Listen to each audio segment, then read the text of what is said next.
good time to hunt cougars is in the winter time when you're not hunting everything else. But if you are hunting deer and elk, you should always carry a cougar tag, because a lot of times when you're calling deer or elk, I'll call in a mountain lion as well. One thing I do is I do a lot of scouting like I would for any other animal that I hunt for, as I do for elk or deer. I go out and look for tracks, look for sign like kill sites. Sometimes you'll find scrapes where they scrape a bunch of leaves or pine needles together and then they defecate or urinate on that as a scent marker to mark their territory for other mountain lions. I also take documentation. I take my GPS, or I use Onyx nowadays, to document tracks that I find and kill sites that I find. And then over a period of time, you actually will start seeing a pattern of areas that mountain lions like to hang out in. So some other tips would be when you set up the call, you want to make sure you're not sitting in the sun, especially with the sun in your eyes. You want the sun to be in their eyes. So that's something to think about. Also, if you sit in the shade and you make any kind of movement, you're going to be less visible. That movement's going to be less detectable than as if you were sitting in a sunny spot. So those are a couple things to think about. Also, trail cameras are a very good tool. Obviously, you can put those out and know what's moving around your area and when you're not even there. So I use a lot of trail cameras and see a lot of mountain lions on cameras. The one thing I'll say about sounds is that you want to make sure you're using good quality sounds. So if you pay $30 for a digital collar, it's probably not going to be the greatest quality sound.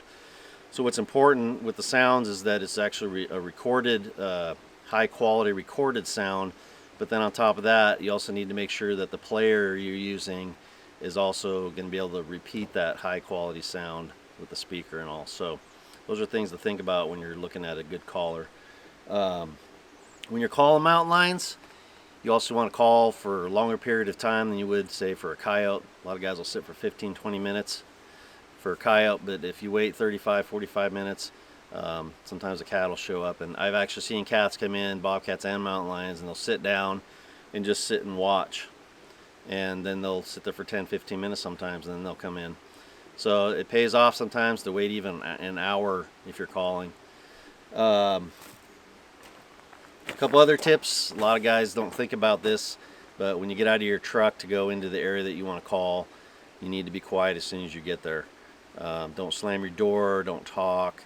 Our sound, even our voices carry a long ways in the woods, and you don't want to scare off an animal that might be close by that's going to come to your call.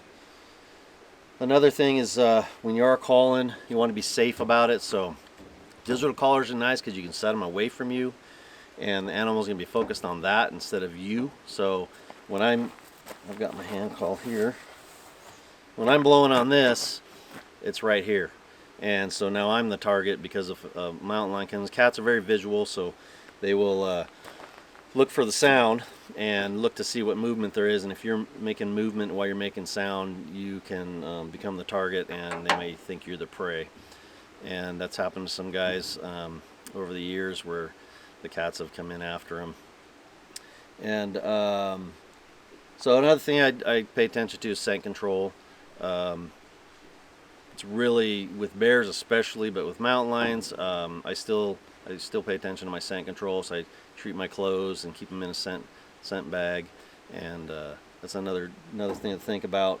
When you're calling, think about how you're set up. I like to set up near some draws, or if I'm on a flat area, there's usually a draw or a canyon nearby. I also like to set up, especially in the wintertime when the deer and elk herd up. Those mountain lions are going to be close by. Wherever those animals are that they like to eat, that's where you want to go and try your calling. But be safe about it. Sit back to back with another hunter so you have 360 view, or sit your back up against a tree or some kind of obstacle that's going to avoid a mountain lion coming in behind you and potentially attacking you.